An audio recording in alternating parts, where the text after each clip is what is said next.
you crawl, you learn to stand. By squatting, you squat down to pick something up as a toddler, and then you move to walk and run. The squat is a fundamental building block to how we move and explore the world.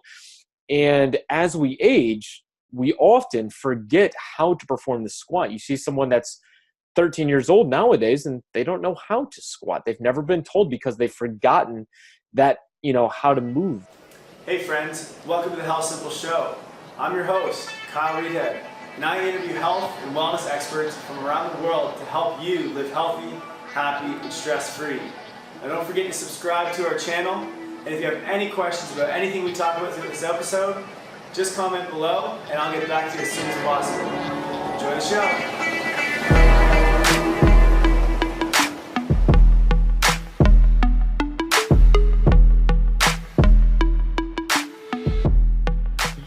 All right, everyone, welcome to episode number 41 of HealthSimple Radio. I'm joined with Dr. Aaron Horschig, who is the founder of Squat University. It was a Facebook page, I think, at the time, but I started following it years and years ago, and it's helped me a lot with my squat.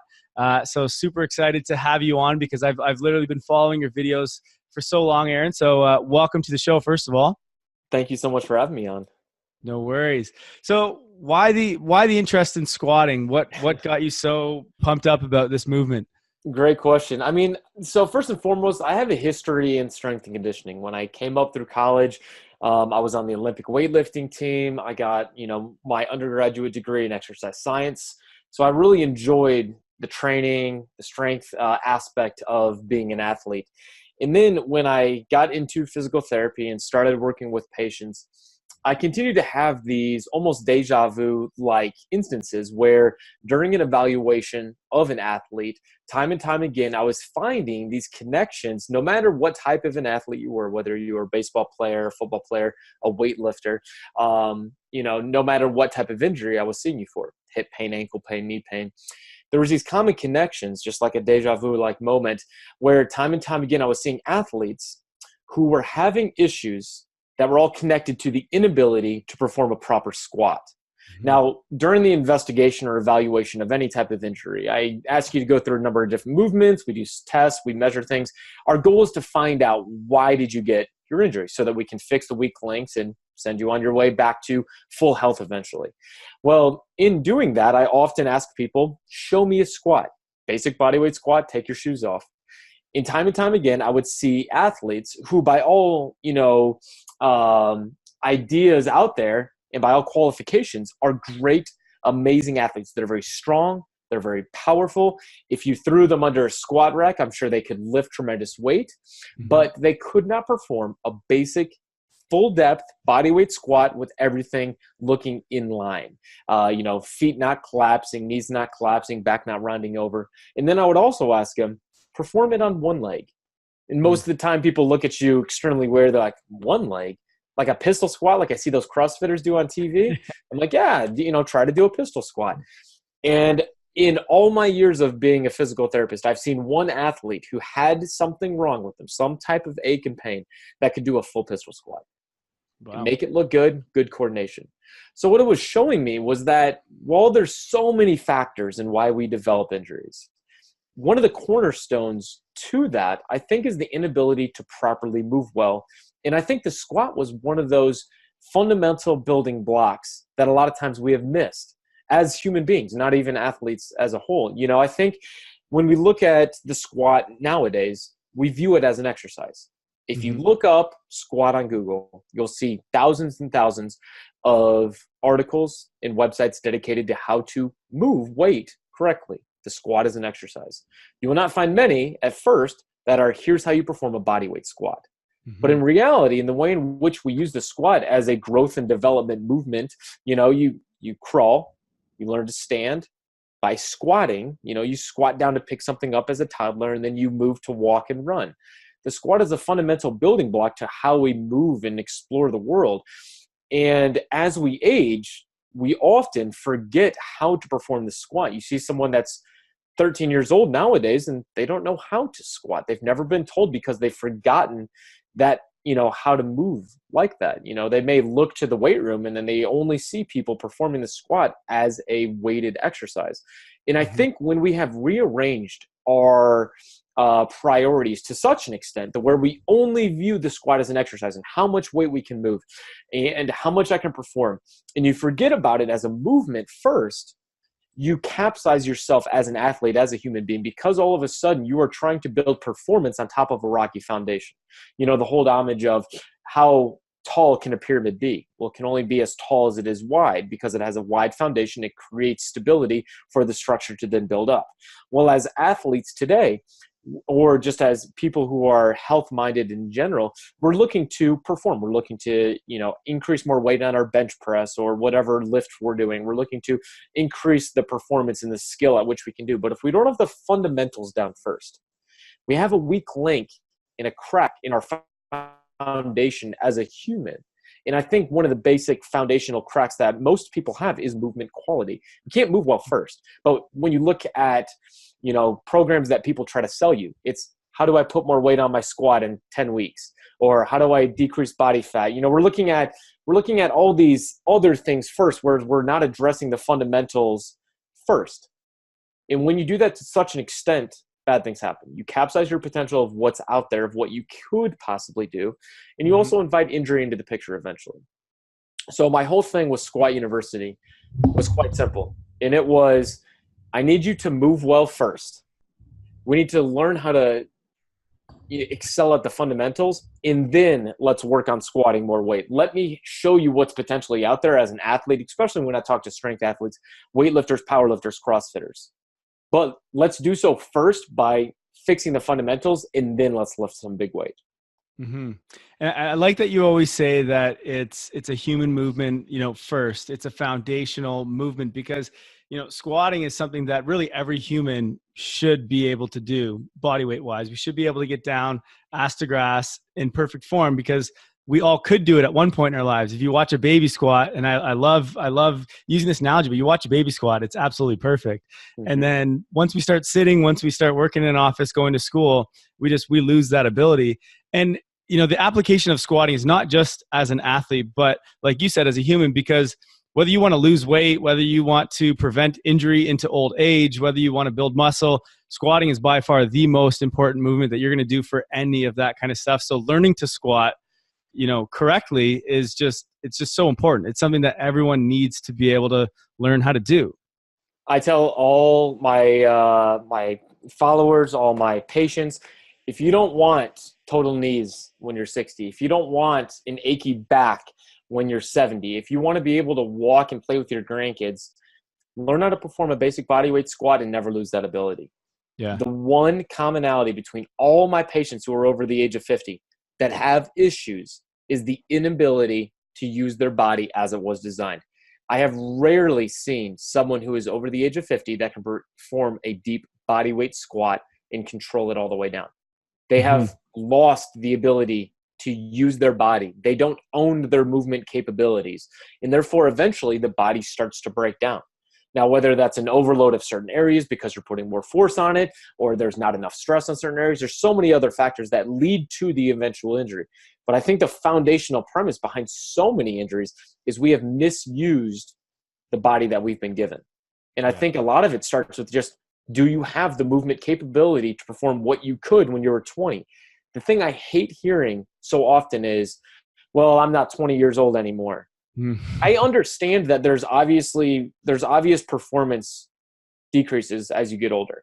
I don't expect someone that's 50 to outsquat that same person's PR when they were 20.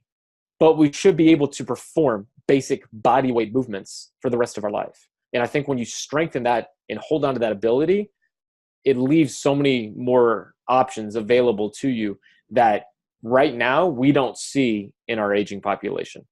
Too often we, I think, allow ourselves to think that it is normal to stop training hard as we age. We're not an athlete anymore when I'm 60. Well, that's for the younger kids. No, it's not, and it shouldn't be. I mean, I think many people who are, if you're listening to this podcast over the age of 40, 50, you may remember the name Jack LaLanne.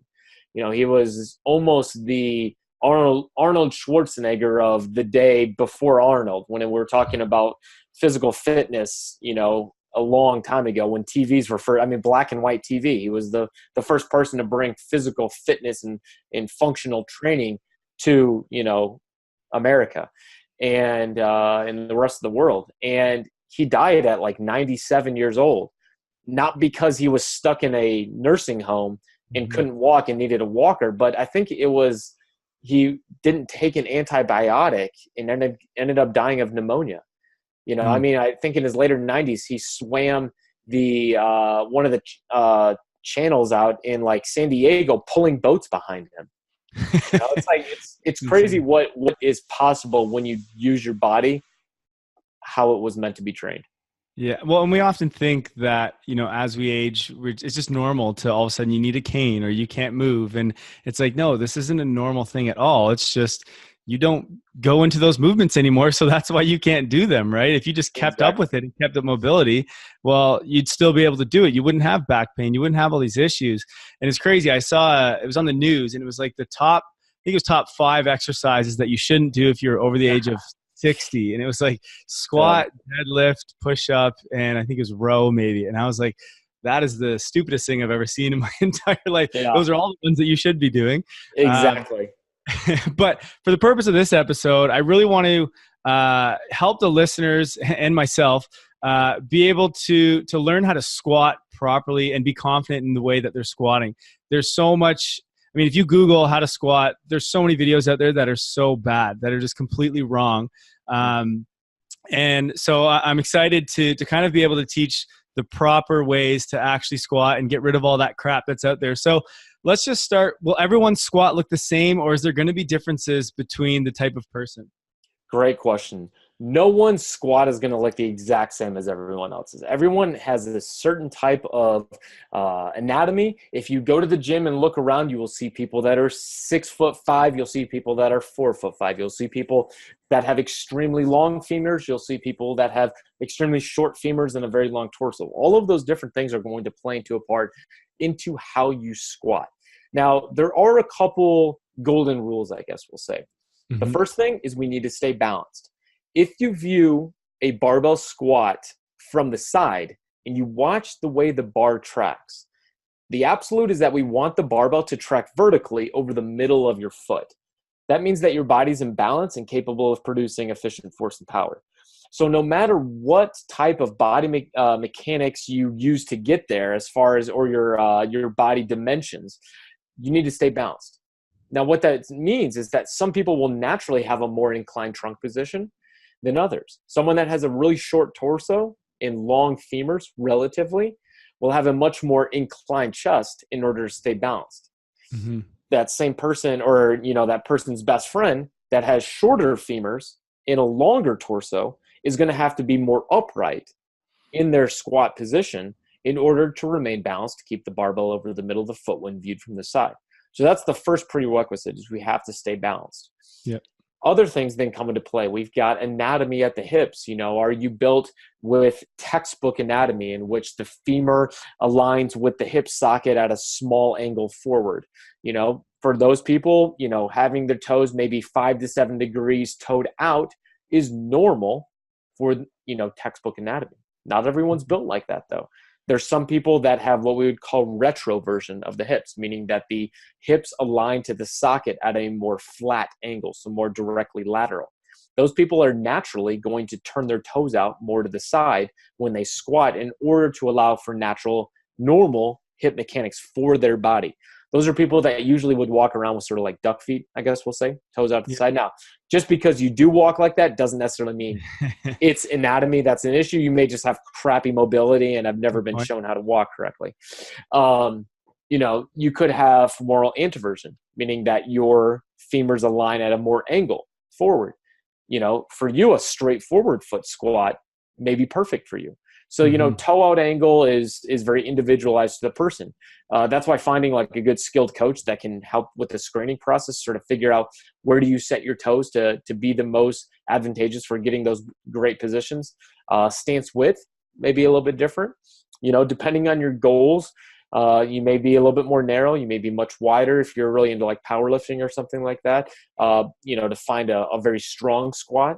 There's a number of different factors that will require your squat to look a little bit different than the others. Yeah. But regardless, we need to stay balanced. We need to make sure that our full foot's in contact with the floor the entire time.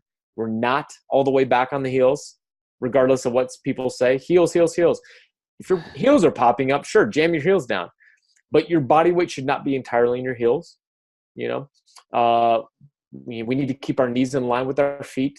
We need our back to stay in a neutral position as much as possible the entire lift. Whether you have an inclined trunk or you're very vertical, some people will show like certain Chinese lifters that have anatomy that allows them to be very vertical in their front squat. Those are going to all be individual differences in squat technique, but they still have the prerequisites of being balanced, knees in line, maintaining a neutral trunk position. Explain that further by knees in line. What does that mean exactly? So if you look at the person from the front side, your knees should track directly in line with usually like your lateral foot. Mm-hmm. If your knee's tracking over the inside of your big toe, that means that you're allowing your thigh to sort of cave in. So one of the first things I tell people is whenever you take your squat stance, you want to drive your knees out to the side just a little bit. Not so much that your foot rolls on its side, because then you're unstable. You've lost the connection with the ground because your big toe popped off. But you want to do so to align your knees with your lateral part of your foot, and that will automatically turn on your hips. Glute medius, for example, is a very important muscle on your lateral hips that creates stability. It will align the body, proper mechanics to allow the machine, I guess you would say, of your body to move in good alignment. Mm-hmm. And that's one where I have a lot of clients that say I have flat feet, and I say, no, you don't have flat feet. Just stand with your feet parallel and turn your knees out, or like screw your feet into the ground, but don't actually turn them or move them. And boom, all of a sudden you have arches, your knees are in the right spot, and now you're ready to squat. So you don't necessarily have flat feet. You probably don't have flat feet. Actually, you just gotta create that torque in your hip. You just got to turn your hip on, and boom, all of a sudden everything lines up and you got arches all of a sudden. Exactly. Let's talk about knees going forward. This is probably the biggest controversy or just, thing that's going on with squats. Knees forward, over the toes, not. What do you recommend? So the first thing I have people do that come to me with knee pain, and we're relearning the squat. Most days I will start someone squatting the first day because it's a necessary movement that you're doing throughout your day. Think about how often you get up and out of a chair. A lot. So that's a squatting motion.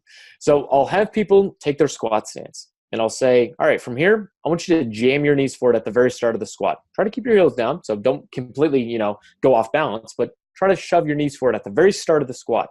What do you feel? Every single person that has knee pain automatically has an increase in knee pain because it's forcing, or it's placing more force, more load on the knee when you drive your knees forward at the very start of the squat, regardless if you're balanced or not. So what's that showing us is that, we need to think about what joint's moving first. When I teach someone to squat, I tell them to hinge at the hips to start. So they drive the hips back, they bring their chest forward. Now their knees are bending. The knees don't just stay, completely extended. When you drive your hips back and you bring your chest forward, your knees are going to bend. They're just not going to jam forward at the very, very start of the squat. So that's one of the most important things is whenever you're squatting, the very first motion should be from the hips in a hinging motion. And then from there, you just squat down and stay balanced. The knees will go where they should.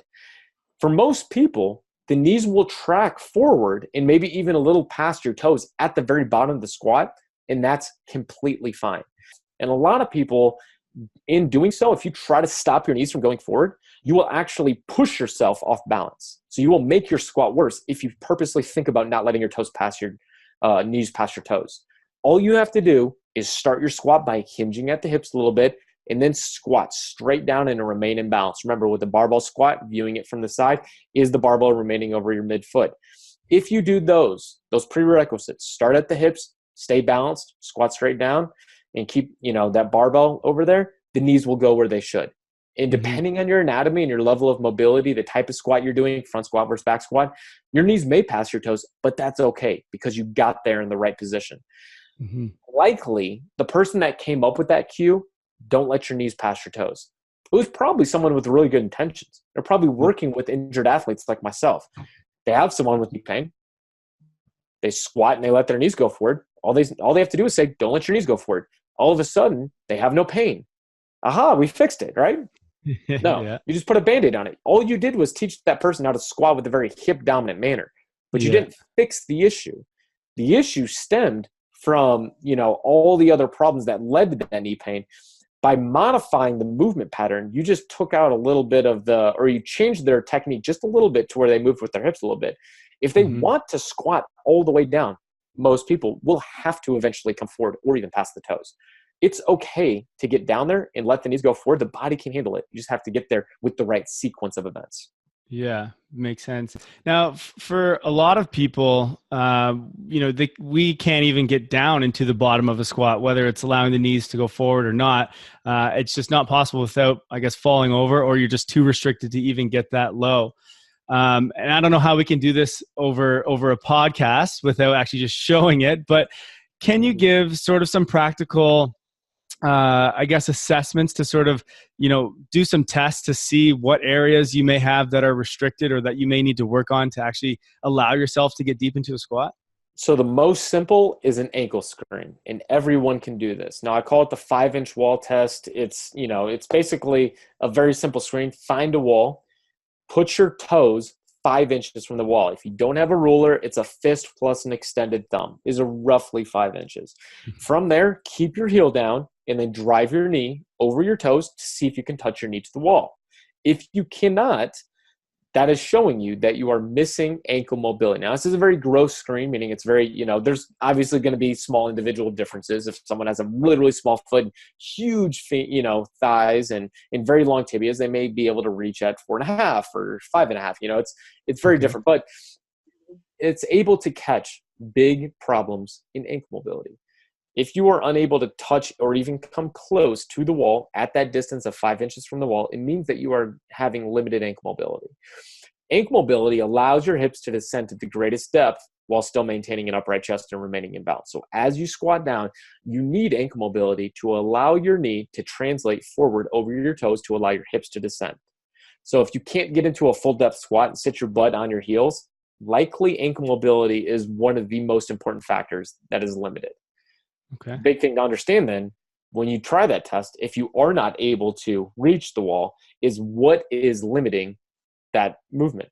Is it a restriction, a pinch or block sensation in the front side of the ankle? Or is it a tightness feeling in the Achilles in the back, your heel cord? Both of those are going to require different mechanisms or different types of fixes in order to get over. So for example, if you have a pinch or block sensation in the front side of the ankle, that requires banded joint mobilizations. Your ankle bones are not moving correctly in order to allow for more knee translation over the toes. You need to do banded joint mobilizations in order to improve the way the talus bone is gliding and sliding on the tibia. If you have stiffness in the back of the calf, you have to do things like foam roll and stretching in order to fix that. If you have that pinch or block sensation in the front side of the ankle and you just try to stretch and foam roll, you will not fix it because you're addressing the wrong weak link in why you have limited ankle mobility. So I'll first of all, for the listeners, I'll throw because you have some videos on this on how to do those. Yes. I'll throw that in the show notes so that you can get a link to check it out, because this was actually one of the biggest things for me for my squat is I don't have good ankle mobility. And I had just been reefing on it, trying to just stretch it, and it wasn't going anywhere. I'm like, what is going on? Maybe I just don't have the mobility at all. And I can't get it genetically or something. I don't know. And anyway, I saw this and I did the banded mobilization, and it makes a huge difference. All of a sudden I can pop into a squat. Now I can't do it as soon as I wake up in the morning. I always have to use that band. But it did help me get into a decent or pretty good squat anyway. So definitely try that out. Now, what if it's not the ankles? If your ankles are good, then what are we looking at? I mean, I'm next going to look at hip width as far as your stance. Okay. I rarely find that hip mobility is a huge limiter in depth. It can be for some people, but often it's going to be more so your width that you're standing. So if you have a very, very wide stance, narrow it up a little bit. And sometimes Okay. that alone, the change in stance width, will allow you to squat all the way down and still remain in balance. Now, so would it be, if it's not hip mobility, let's say you have mobility, and it actually, first of all, is there a way to assess your hip mobility that would be useful for a squat? Yeah. So the test that I show a lot of times, technically it's a test that is for flexibility and length of your hip flexors. It's called the Thomas test. But in part of the Thomas test, you pull one knee all the way to your chest. So I sort of use it clinically to sort of look at both. Ideally, you should be able to bring your thigh fairly close to your chest. Mm-hmm. And if you can't, that's showing us that we may have some hip joint restrictions or different things going on mobility-wise, bringing your thigh into hip flexion, so bringing your thigh closer to your chest. So usually the Thomas test is one of the best for just looking at straight hip flexion in the plane that you would be squatting in. If you have great ankle mobility, if you have great hip mobility, usually the only other reason that you could not get a full depth squat is your coordination. Your balance is off. You're unable to remain in balance and keep your body center of gravity over your midfoot as you squat down. So sometimes it just takes time of learning how to perform a squat and how to get down there. A lot of times people will have their weight all the way back on their heels, or as they squat down, they're all the way forward on their toes. So I teach people the tripod foot, having your foot, your body weight spread evenly across 3 points of your foot like a tripod. The base of your heel, the base of your first toe, the base of your fifth toe. And as you squat down, that body weight should be evenly spread and remain even over those 3 points. A lot of people, as they squat down, they automatically shift back onto their heels. And they try to keep their chest up too much, especially if they're doing a body weight squat. Here's a big pet peeve of mine. People that will use things called squat therapy to teach a body weight squat. So what they'll do is they will put someone in front of a wall, their toes almost touching the wall, hands up high, and they'll say squat down as deep as you can. And they're like, this will teach you how to have a great looking body weight squat. Like, no, it won't. It's sort of a circus trick for some people that have amazing anatomy that allows them to squat really deep and still have a very upright chest, but their knees don't have to pass their toes. Because if you're that close to a wall, for most people, if you need to have a really deep squat, your knees have to go over your toes. And then depending on your anatomy, where's your center of gravity? For most people, it's right around the middle of their stomach. An inclined chest position is very normal for a body weight squat, more so than a back squat, more so than a front squat. Both of those are top-loaded exercises. So in order to remain in balance for a body weight squat, it's okay to lean forward. I just don't want you to have a rounded back, like it looks like you got a turtle shell on your back, but you should be inclined. So that's another thing. A lot of people, they'll feel off balance. They'll feel like they're going to fall backwards. I'm like, lean forward more. Push your butt back, lean forward more, then squat down. Once you're in balance, just keep that balance and squat down. Your trunk angle should remain about the same. Until you get to the very bottom, you may tip back just a little bit. Interesting. So you're okay with that sort of incline, with your torso on the incline, even if it's quite big? Because I mean, especially for me when I squat now, I'm pretty tall, so I just figured that was why I had to do it. But I have to go quite a bit of incline, so I do a bit of a hip hinge, and I actually stopped doing that in the beginning. I tried no hinge and it was not working. Then I started to hinge a bit and it worked a lot better, but I was on a bit of an incline. So it depends then on the person's individual level of ankle mobility. Because if that person has great ankle mobility, no matter how tall they are, then it allows them to have a more upright chest because the knees are going forward, the hips can sink deeper, their chest can remain more upright, again, to keep their body in balance. So if you take two people, 2 7-foot basketball players, they both have extremely long femurs and a shorter torso. In a shorter torso relative. They're both naturally, we're going to say, going to be fairly inclined in order to remain balanced. Their torso will have to lean forward. But if one person has great ankle mobility and the other person has poor ankle mobility, they're both, again, at the very bottom going to have very different torso positions because the person with very great ankle mobility, even though they have very long femurs, which naturally would make their torso more inclined, is going to be more upright compared to the person with poor ankle mobility. Because as they squat down, the person with poor ankle mobility will not allow their knees to translate further forward over their toes. So unless they want to fall back on their butt, their chest has to remain forward. So if you're sitting up there and you're like, oh, well, I can't get down there without my chest falling backwards, or I have to be inclined, look at your ankles. Most of the time, that is the weak link. Now, if you're, you look at your ankles and you notice, you've got to do some work on them. So you're doing the banded stuff, and you're doing some stretching and that. Are there other exercises then that are good to sort of help you with stability or sort of strengthening, so you can kind of stay, like once you get that mobility, you can continue to have that mobility? Or is it just continuing day in, day out, keep working on your mobility, keep, using that band? Or is there something else that you can do to sort of help with it? The big thing I tell everyone is once you get your mobility, you then have to use the new mobility. So if you're going to do 15 minutes of mobility every day, directly after, sit down in a deep squat. Work, maybe at 15 seconds is going to be pretty killer at start, but do 5 sets of 15 seconds and then work to 30 seconds. But eventually try to work up and do this throughout your day to where you sit in a deep bodyweight squat for a full minute. And you can naturally do that throughout your day. Now, obviously, at certain parts of the day, like you said, first thing in the morning, it's going to take a little bit of time. Your body's a little stiff. What you did the day before, you may need to warm it up a little bit. But you should get to the point where you can naturally sit down into a deep squat and express that full mobility. Because flexibility and mobility work without movement through that new motion directly after is a waste of everyone's time. Mm-hmm. Sure, you improved your ankle mobility, but why? And what did you do afterwards? You know what I'm saying? So as soon as you do your ankle mobility work, use the new mobility that you just did to lock it in and keep it around.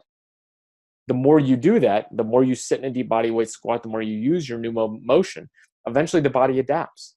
Eventually. You see people that at first had really, really stiff ankles, and eventually they have very mobile ankles. Now, depending on your genetics and how long you've had the acquired stiffness, it may take a little bit of time.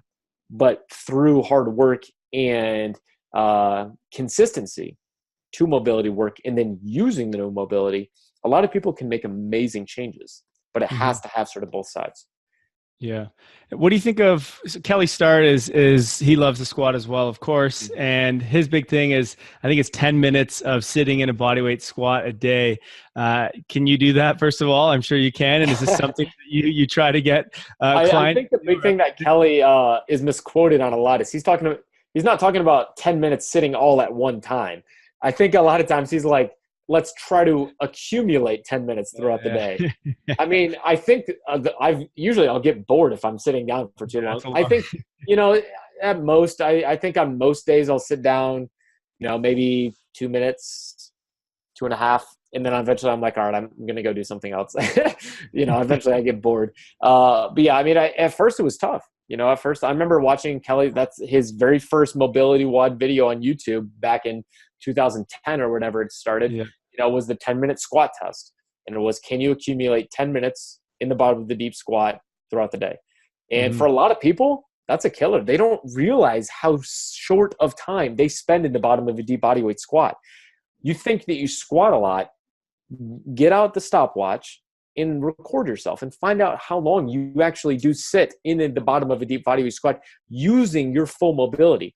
If you are not warming up like that and sitting in a deep squat for a little bit, you're barely touching the surface of what's out there because you're only in the bottom of that squat for a fraction of a second during your actual exercise. Again, are we looking at it from an exercise first perspective or a movement first perspective?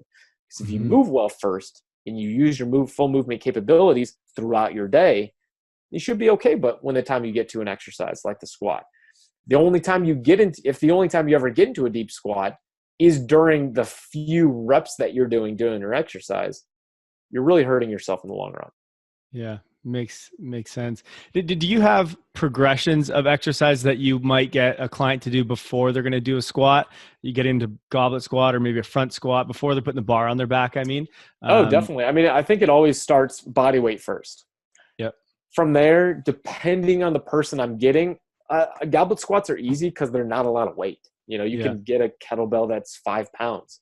You can get a kettlebell that's 10, 15, 20, all the way up. So starting someone at a very small weight can be great sometimes to add a little bit of load. And then as we go up, then we can progress to the barbell, which most gyms aren't going to have a barbell under 45 pounds or 20 kilos, depending on the type of gym you're in. So from there, whether or not you have to start front squat or back squat, I really think put the barbell on your back, or put the barbell on your chest. You're doing a barbell squat. I don't think there's a right or wrong. I think some people are like, what's body weight, then kettlebell, then front squat, then back squat, then overhead squat. Find the one that works well with you once you're at the barbell. Again, working on technique. Technique comes first. Get the barbell, add weight as you can maintain technique. There's that, I don't know if it's your shirt that you made, but it's shut up and squat. You've seen those t-shirts? I've seen those. Yeah. I should have come out with a shirt like that. You should have. Okay. Let's talk again about the feet, and kind of the angle that they're supposed to be on. One of the things that I've seen in your videos is you talk a bit about, you should be able to squat body weight, like with no weight on your back, with your feet straight, but then you may actually be able to get some more power if you then turn them out a little bit when you put some weight on your back. Can you sort of discuss that and how that works? Yeah. So the first thing, I use the idea or the term straightforward as a relative term. Yeah.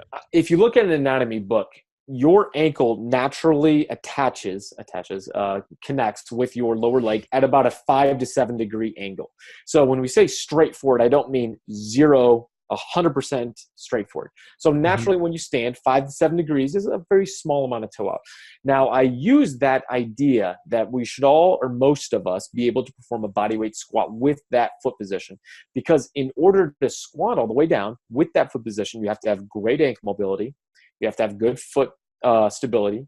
You have to have great hip mobility. You have to have good pelvic and lumbo-pelvic control, lumbar spine, pelvic control, good balance.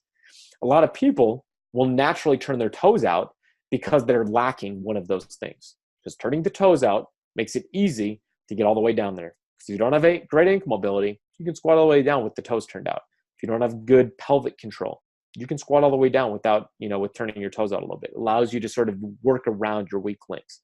So when I ask someone to squat with their toes straight forward body weight, it's because I want to expose and then work on those prerequisites, the foundational movement of the squat. When it comes time to lift the barbell, there's two things. First, I think turning the toes out slightly, and this is, again, 12, 15 degrees, not 30 to 40. For most people. Again, that comes with the caveat that you don't have that femoral retroversion or acetabular retroversion. You're one of the few that are, I'm not talking to those who are in the group that has a different type of anatomy. So we're talking about most people that, the large proportion of people, the larger population, you should be able to do this. Turning the toes out slightly will allow you to not butt up against whatever current weak links you have in mobility and stability. So it allows you to basically perform to your best. Because what I want you to do is work on what you can work on before your workout throughout the rest of your day. But when it comes time to pick up a barbell, I want you to perform to your greatest potential. And if you have, fair ankle mobility, I don't want to say toe straight forward on the squat, because you're not going to have great technique. You're going to eventually butt up against that mobility restriction. It's going to cause you to have technique problems and performance issues because you're not moving very comfortably. So when I say toes out a little bit when I squat, again, it's not a lot out. It's a little bit out, but it's going to allow you to feel more comfortable and not butt up against restrictions. Now, if you don't have any restrictions, you feel great squatting with your toes relatively straightforward, by all means do it. Not a problem with that at all. My toes are very straightforward when I squat. I probably have a little bit of anteversion. The second thing it does is by turning your toes out slightly, it elongates just a little bit your adductor magnus and adductor longus. And these are very important muscles on the inside part of your thigh.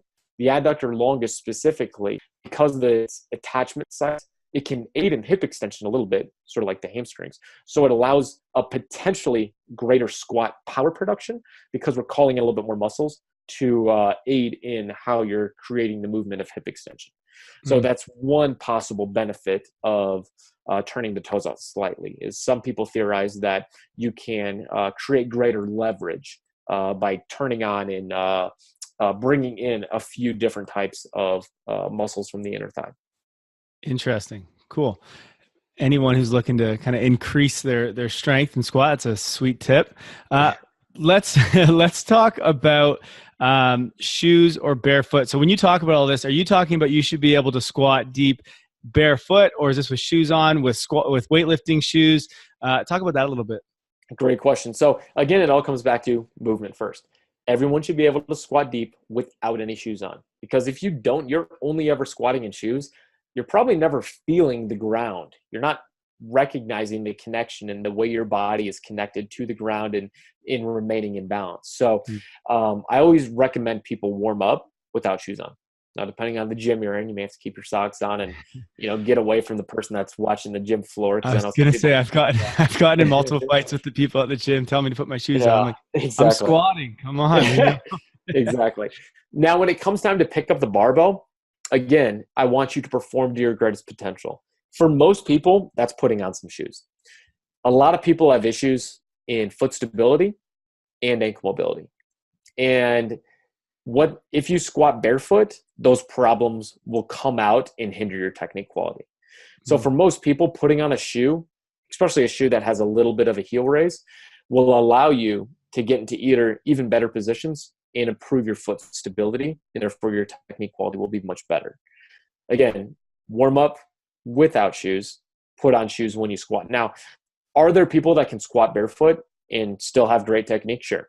There's definitely, a number of different examples on Instagram. Dennis Cornelius, I think, is a powerlifter that shows he squats completely barefoot in his training.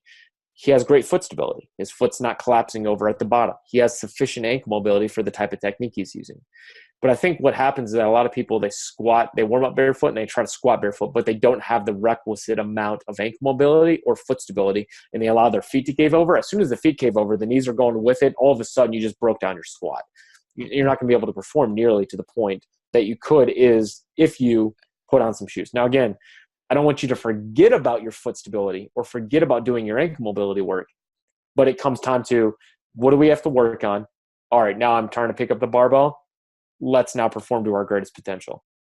So if you're wanting to put some weight on, then you might as well and put some shoes on just to make it a little more stable rather than trying to fight through that. Exactly. Most people would benefit performance-wise from putting on a pair of shoes.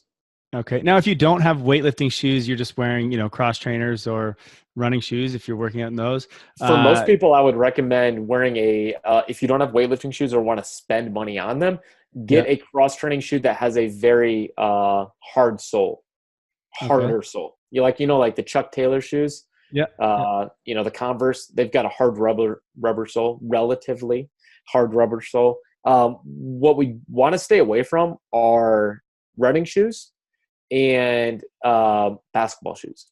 Running shoes and basketball shoes are notorious for having like the air pockets, the gel pockets in the heel, or a lot of padding in the heel.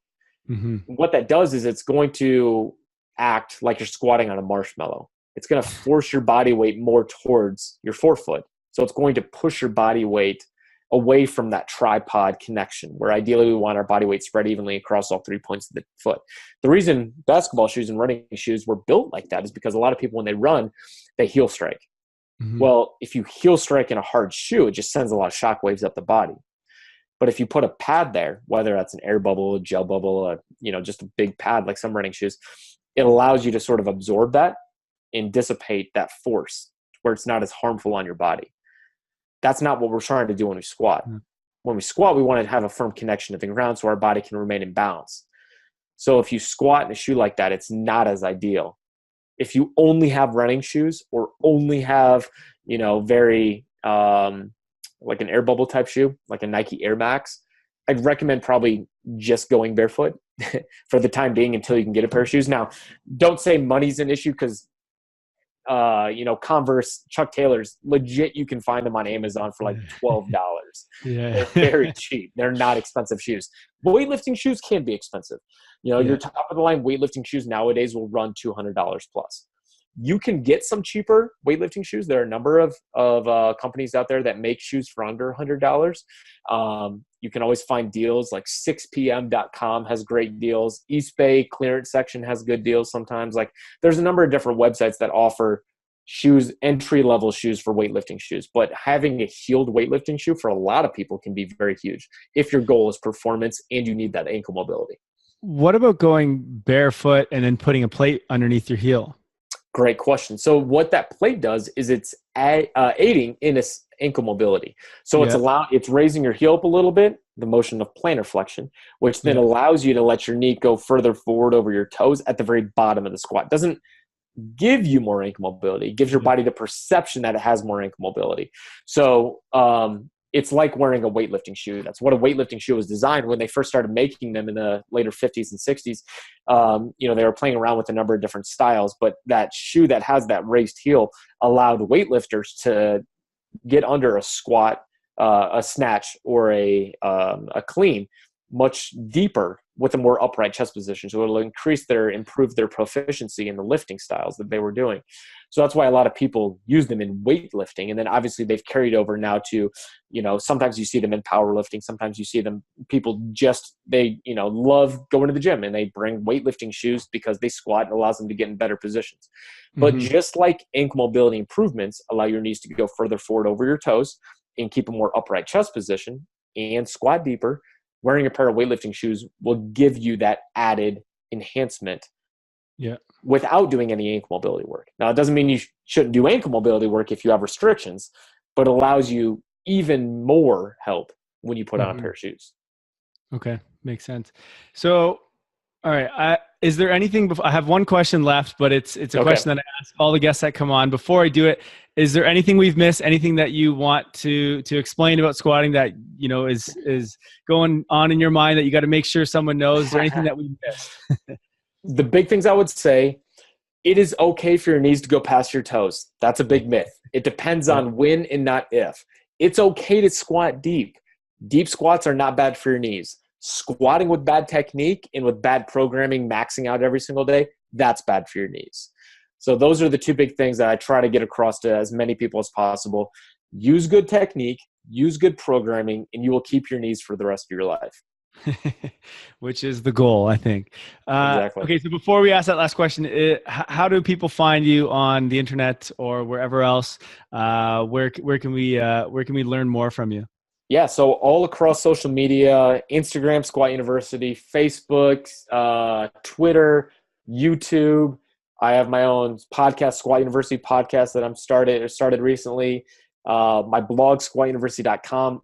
Everything is free. I got so much free information out there. My blog website, I try to write a new blog once every 2 weeks or so. But yeah, all across social media. Snapchat at Dr. Aaron Horschig, I think is what it is. Snapchat too, eh? Look at you go. Every once in a while, I try to keep up with the kids. Yeah. I'll link up a bunch of his stuff in the show notes too, so you can get there. It's awesome resource to learn how to squat and just to learn how to move. You also have a book, don't you? I do. Yes, I came out with my first book, The Squat Bible, 1.5 years ago. So yeah, that's basically all my information. If you wanted to find it all, it's all for free out there on the internet. But if you all want to find it in a condensed 128-page version, tons of value content, all smashed into one. Yep, it's available all across Amazon.com, all across the world. So Amazon.ca in Canada. Perfect. Awesome. All right. So this podcast is usually for, it's just health in general, right? So it's not all about training. It's not all about movement. It's health in general. So one of the questions that I always ask is, you yourself, you've been on a health journey, I'm sure. And if you were to go back to the very beginning of your health journey and forget everything that you currently know about exercise, about nutrition, about absolutely everything health, what would be the one piece of advice you'd want to tell yourself, or the one piece of advice you'd want to keep if you were sort of just starting out again in your health journey? I would probably say technique first. And don't worry about the weight. It will come, but hammer technique. So often I think young athletes, we're so enamored with the big lifts that we see on Instagram and Facebook of these amazing elite athletes. And you're like, oh, I got to do that. So you put more weight on and you make the lift and it doesn't look great, but you're like, I made it. I can put more weight on, so you jump up more weight and you maybe made it again, but it looked even a little bit worse that time. Yeah. Eventually what that does is when you lift more weight with subpar technique, it locks that movement into your brain. It strengthens and reinforces that movement pattern, and it becomes harder and harder to break. The people that go the longest in weightlifting, powerlifting, CrossFit, those are the main audience people I speak to. The people that go the longest and then stay there the longest, the longevity, they have amazing technique and they have a desire to master what many would consider fundamental basic building blocks of the sport. they can make the barbell move as perfect as possible. And their first rep with the barbell till their middle of their set warming up, till their working set and their heaviest reps, almost all look identical. It's because they've mastered the ability to have technique quality, the highest factor for them. So that's what I would say is technique above all. Master the basics, the rest will come. I love that. And it's something I wish I had learned in the beginning too. And, even when I look at clients that I have, and you take someone to the gym that's never really been in before, they've got all the mobility in the world. They can get into a squat, no problem. They don't usually know how to do it necessarily, or have the, just know exactly the right movement, but they can get into it. Whereas if you have someone that's been training for years and years, but just the wrong way, it takes so long to be able to retrain the brain and to be able to get that mobility. So especially if you're a young athlete or someone who's going to be training for a long period of time, you want to get that movement first. It's going to make all the difference in the world. Mm-hmm. All right, Aaron. Well, listen, thank you so much for coming on here. We really appreciate the information that you just shared. I think it's super important, something that we all need to learn to do, and we all need to learn to do it properly. So appreciate you coming on here and all the information that you put out on social media. Like I said in the beginning, something I've been following for a long time, and it's helped me a ton in my training. So thanks again for everything that you're doing. Hey, thank you so much for having me on the show and for following All Squat University. It really means a lot to me.